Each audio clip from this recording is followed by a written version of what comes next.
बीबी news. खबरों को देखने के लिए बने रहे मेरे साथ। क्या नाम है आपका? विशाल कनौजिया। क्या करने आए थे आप? सर विकास भवन में आए थे। जिलाधिकारी महोदय साहब को एक दरखास्त दिए थे हमारे गांव के पूर्व प्रधान के खिलाफ, वसीक अहमद पुत्र नियाज अहमद। तो विकास भवन में दरखास्त दिए थे 16/11 को। तो 16/11 को दरखास्त दिए तो क्या हुआ उसमें? सर उसकी अभी कोई कार्रवाई नहीं हुई है। उसी विषय में आए थे तो वहाँ पे देखा गया, पत्र अपना दबा हुआ था अभी। अच्छा। तो वहाँ बात किए गए कि इतने तारीख को हम लोग दिए हैं, इसकी कोई जांच नहीं हुई है, कृपया इसकी जांच की जाए। हमारे गांव में भ्रष्टाचार बहुत हुआ है। पूर्व प्रधान वसीक अहमद पुत्र नियाज अहमद जितने भी कार्य किए हैं, कोई कार्य सही तरीके से नहीं हुआ है। सब में भ्रष्टाचार हुआ है। मेड़बंदी, पोखरा तालाब, वर्तमान में पोखरा है ही नहीं, उसका पैसा भजा लिया गया है, उसका भुगतान करा लिया गया है। वर्तमान में कोई पोखरा नहीं है वहाँ पे। मेड़बंदी का कोई काम नहीं हुआ, उसका भुगतान हो गया है। हमारे गांव में 2-2, 3-3 पोखरे का ऐसा कार्य हुआ है जिसका कार्य हुआ ही नहीं है, भुगतान करा लिया गया है। तो उसी विषय में हम जिला महोदय साहब को दरखास्त दिए थे और 16/11 को उसी के बारे में इंक्वायरी करने आए थे। तो वहाँ पे पता चला कि जांच शुरू कर दी गई है।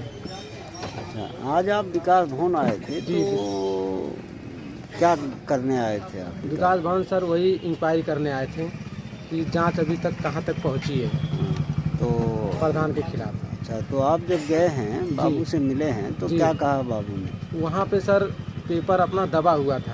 अच्छा। वहाँ से बोला गया तो फिर इंक्वायरी किए तो फिर पेपर हम लोग निकलवाए। पेपर हमारा वहाँ पे दबा हुआ था। बात किए तो बोले कि आज जाएंगे, कल जाएंगे। फिर हम लोग वहाँ पे बोले कि सर हमारे गांव में ऐसा ऐसा भ्रष्टाचार हुआ है, इसकी जांच की जाए, बहुत ज़रूरी है, नहीं तो आगे के लिए भी और दिक्कत बढ़ जाएगी।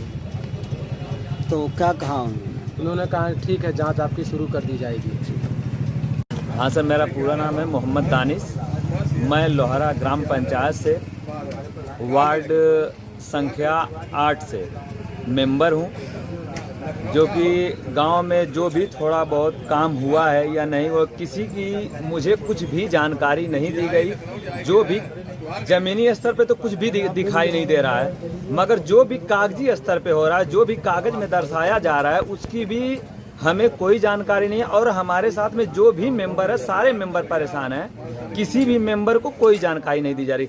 ये एकदम ये मान के चलिए आपकी प्रधान की तरफ से लोहरा ग्राम विकास में एकदम कोई विकास नहीं हुआ। सिर्फ कागज स्तर पे दिखाया जा रहा है और उसमें न किसी मेंबर को कुछ, न कहीं किसी मेंबर को बताया जाता, न कोई सूचना दिया जाता है कि नहीं ये कार्य होने वाला है। तो सर बता दो आपसे कि ये लोहरा ग्राम में सबसे ज़्यादा भ्रष्टाचार हो रहा है। अच्छा, गांव में जो काम कागज पर ही हो रहा है ग्राम प्रधान द्वारा, तो क्या आपको उसकी जानकारी है? नहीं सर, कोई जानकारी नहीं है। अभी जब से प्रधानी कार्य को 1-1.5 साल होने जा रहा है, मगर अभी तक कभी हमको कोई सूचना नहीं दी गई। जैसे रोड की सूचना हुई, कुछ जगह पे हमने देखा, पता किया तो कुछ गांव में रोड बना है, लेकिन उसमें भी भ्रष्टाचार ही हुआ, लेकिन उसकी भी कोई सूचना हमें नहीं मिली। और फिर और कार्य हुआ है, लेकिन कार्य दिखाई नहीं दे रहा है क्या कार्य हो रहा है। बस थोड़ा सा कागजी दिखा के पैसा भजा लिया जा रहा है और हम लोग को उसकी कोई जानकारी नहीं दी जा रही है। इसकी शिकायत आपने कहीं करी है? शिकायत के लिए सर आए हैं विकास भवन में। अभी हम मौजूदा विकास भवन में उसी के शिकायत के लिए आए थे। तो वहाँ पे उन्होंने ये कहा कि आपने कागज़ के हिसाब से मांगा है तो कागज़ के हिसाब से आपको सूचना मिल जाएगी।